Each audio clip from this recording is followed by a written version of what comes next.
ఈరోజు మేము ఉపవాసం ఉన్నాం. నేను కార్తీక సోమవారం ఉన్నాను. వీళ్ళు సోమవారం ప్లస్ వ్రతాలు చేసుకుంటున్నారు. వీళ్ళు ఏ వారం? సోమవారం కాదు కదా, సోమవారమేనా? అరటికాయలు తింటున్నాం మేము. తర్వాత నెక్స్ట్ కమల. ఎందుకంటే ఎక్కువ తింటారులేండి, మీరు కొంచెమే తింటున్నారు. టెంపుల్లో అట్లా భోజనాలు పెడుతున్నారండి, ప్రసాదంగా తింటుంది మా అక్క.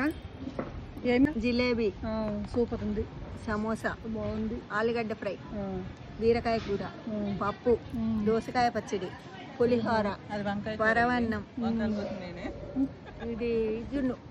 జున్ను కూడా ఉందా? జున్ను కూడా ఉంది. చాలా వెరైటీస్ పెట్టారు. ఉపవాసం ఉన్న వాళ్ళకి బొప్పడి ముక్కలు, సేమియా పాయసం కూడా ఇచ్చారండి. మేమైతే 2 బొప్పడి ముక్కలు తీసుకున్నాం అంతే, ఒక అరటికాయ తిన్నాము. ఇలా చేయటం చాలా గ్రేట్ అండి, అందరూ చేయలేరు. భోజనాలు పెట్టి మళ్ళీ ఇవి కూడా ఏర్పాటు చేశారంటే వాళ్ళు ఎప్పుడు ఇట్లనే చేస్తారు, ఏది చేసినా గ్రాండ్గా చేస్తారండి.